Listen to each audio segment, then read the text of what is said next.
Bonjour mesdames et messieurs et bienvenue à Perspective. Je suis votre animateur Francis Denis. Ce fut une fin de semaine chargée pour le pape François, arrivé au Bangladesh vendredi dernier pour la deuxième étape de son voyage dans la région. Le souverain pontife a célébré la messe dans un parc de la capitale Dhaka et où il a procédé à des ordinations sacerdotales. Dans l'après-midi, le pape a reçu à l'Annonciature la première ministre Sheikh Hasina avant de se rendre à la cathédrale de Dhaka.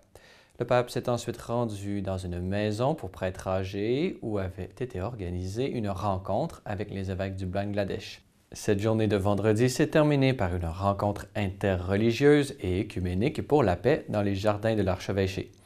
Lors de cette rencontre, le pape a pu rencontrer 3 familles de la communauté des Rohingyas, présence musulmane persécutée en Birmanie.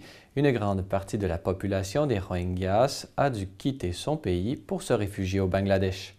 Ce geste très important avait pour but de sensibiliser la communauté internationale au sort des Rohingyas afin qu'une solution politique puisse être trouvée.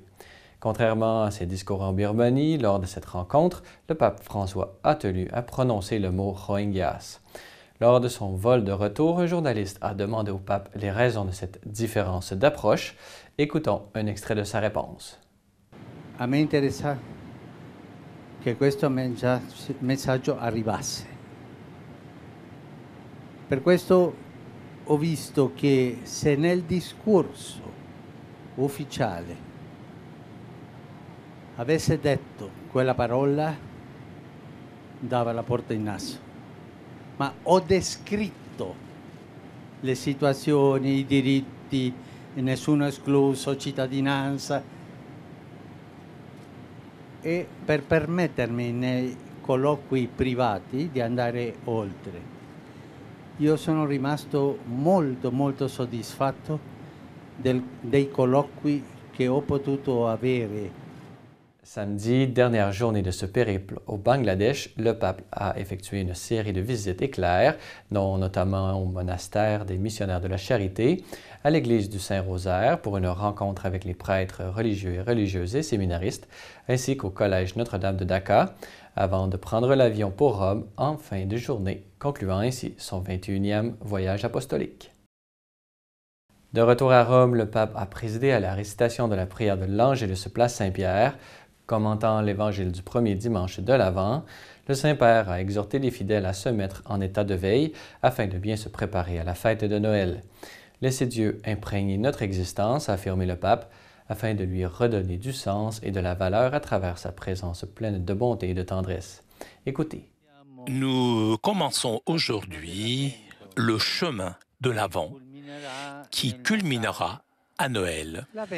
L'Avent est le temps qui nous est donné pour regarder de l'avant et pour nous préparer au retour du Christ.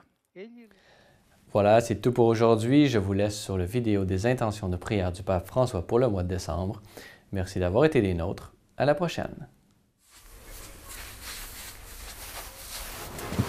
Un pueblo que no cuida a los abuelos y no los trata bien, es un pueblo que no tiene futuro.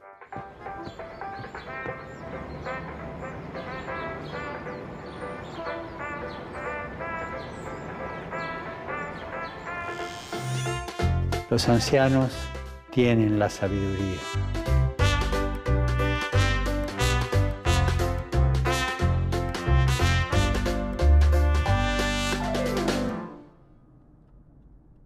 A ellos se les ha confiado transmitir la experiencia de la vida, la historia de una familia, de una comunidad, de un pueblo.